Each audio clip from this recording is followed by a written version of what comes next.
Hello guys, welcome back to my channel Nabi square. आज हम करेंगे चैप्टर 6 के लाइफ प्रोसेस के एमसीक्यू।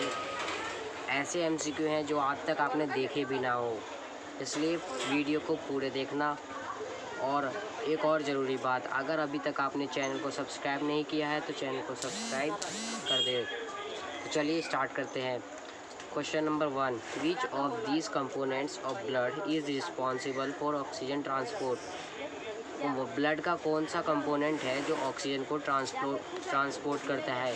पहला आरबीसी, डब्ल्यूबीसी, प्लेटलेट्स या प्लाज्मा। तो इसका आंसर होगा हमारा आरबीसी। रेड ब्लड सेल से जो होते हैं वही ऑक्सीजन का ट्रांसपोर्ट करते हैं।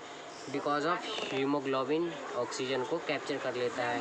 Question number 2, what is the average life span of RBC. RBC कितने दिनों तक जिंदा रहता है? लगभग 4 दिन, 1 हफ्ते, 1 महीना या 120 दिन। तो इसका आंसर होगा हमारा 120 दिन।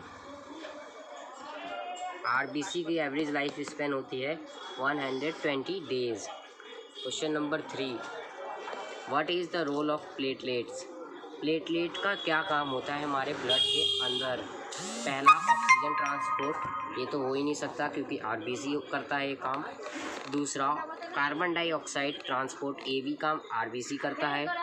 सी क्लॉटिंग ऑफ ब्लड, हाँ ये करता है प्लेटलेट। तो यही हो जाएगा हमारा आंसर।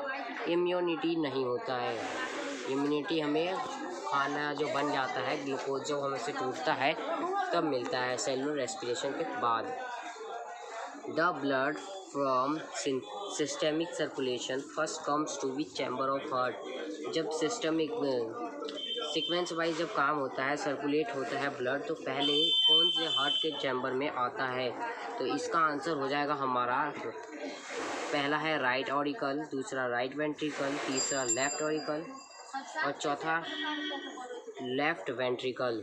इसका आंसर हो जाएगा हमारा C, left auricle. Question number 5, double circulation is well developed in which of these animal. जो डबल सर्कुलेशन होता है वो किसके अंदर अच्छे से डेवलप होता है? पहला ह्यूमन, दूसरा क्रोकोडाइल, तीसरा बर्ड और चौथा all of these. Human, crocodile और बर्ड तीनों में होता है डबल सर्कुलेशन, इसलिए इसका आंसर हो जाएगा हमारा D. Question number 6, what is the main excretory product in human. इसमें हमसे मेन एक्सक्रीटरी प्रोडक्ट पूछा है, लेकिन जो एक्सक्रीटरी प्रोडक्ट होते हैं, अमोनिया भी होता है, यूरिया भी होता है और यूरिक एसिड भी होता है। तो इसका मेन एक्सक्रीटरी प्रोडक्ट होता है हमारा ह्यूमन के अंदर, वो होता है uric acid. Question number 7, what is the main excretory product in lizard. Lizard में जो मेन एक्सक्रीटरी प्रोडक्ट होता है वो क्या होता है? तो इसका आंसर होगा हमारा यूरिया। नहीं, इसका यूरिया नहीं, इसका यूरिक एसिड होगा और ह्यूमन का होगा हमारा यूरिया, इसका यूरिया होगा। थोड़ा गलत हो गया। क्वेश्चन नंबर 6, ह्यूमन में मेन एक्सक्रीटरी प्रोडक्ट होता है यूरिया और लिजार्ड में मेन एक्सक्रीटरी प्रोडक्ट होता है यूरिक एसिड। अगला question, question number 8, in which of the following groups of animal heart does not pumps oxygenated blood to different parts of the body। Group या group, groups या group. तो इसमें हमें बताना है कि हार्ट पंप नहीं करता ऑक्सीजनेटेड ब्लड को बॉडी के डिफरेंट पार्ट्स तक। तो इसका आंसर होगा हमारा, ऑप्शन पहले देख लेते हैं। Option A pisces, option B amphibians, option C reptiles, option D both A and B और option E both B and C. इसका आंसर हो जाएगा हमारा पाइसिस ओनली। पाइसिस जो होता है वो अकेला होता है जो जिसमें हार्ट पंप नहीं करता ऑक्सीजनेटेड ब्लड को डिफरेंट पार्ट्स ऑफ बॉडी में। Question number 9, which of these initiates the heart beat. Heart beat को कौन इनिशिएट करता है? कुछ पहला ऑप्शन सा नोड, एस ए नोड, दूसरा ए वी नोड, तीसरा बंडल ऑफ हिज, चौथा परकिंजे फाइबर्स। इसका आंसर होगा हमारा ऐसे नोड्स। ऐसे नोड जो होता है वो हार्ट बीट को इनिशिएट करता है। Question number 10, the solution of minerals, water, food and gases that is circulated through xylem and phloem is called. जो प्लांट में जाइलम और फ्लोएम के साथ जो ट्रांसपोर्ट होता है उसे हम क्या कहते हैं?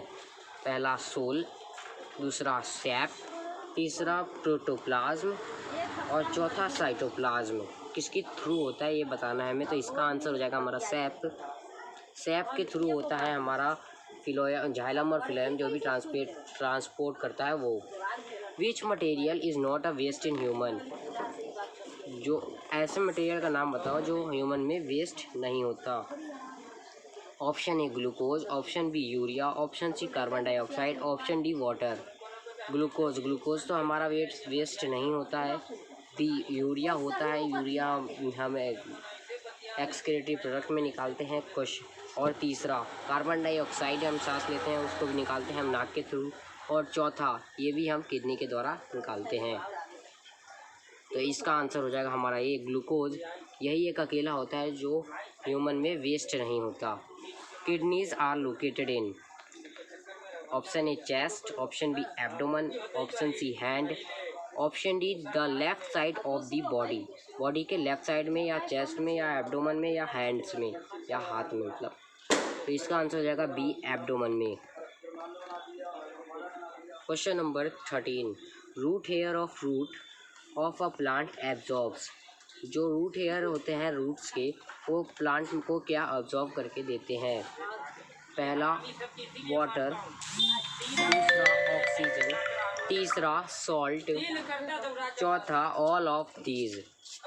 इसका आंसर हो जाएगा हमारा वाटर। वाटर जो होता है वो रूट हेयर के थ्रू एब्जॉर्ब होता है रूट के अंदर। In amoeba food is digested in the. Option A food vacuole, option B mitochondria, option C pseudopodia, option D chloroplast. इसका आंसर हो जाएगा हमारा A food vacuole. Question number 15, the exit of unabsorbed food material is regulated by. जो अनअब्जॉर्ब्ड food होता है वो कहाँ से निकलता है? कौन उसको रोक के रखता है? पहला लिवर, दूसरा एनस, तीसरा स्मॉल इंटेस्टाइन और चौथा एनल स्पिंचर। जो एनल स्पिंचर होता है वही रोके रहता है कहीं फ्लो ना हो जाए। तो इसका आंसर हो जाएगा हमारा डी एनल स्पिंचर। इसके अंदर हमारे से 15 क्वेश्चन थे। अगली वीडियोज़ में और क्वेश्चन होंगे। अगर वीडियो पसंद आए तो लाइक करें, अपने सभी दोस्तों को शेयर करें और सब्सक्राइब अभी तक नहीं किया है तो सब्सक्राइब करके बेल आइकन दबाना ना भूलें। मिलते हैं अगली वीडियो में।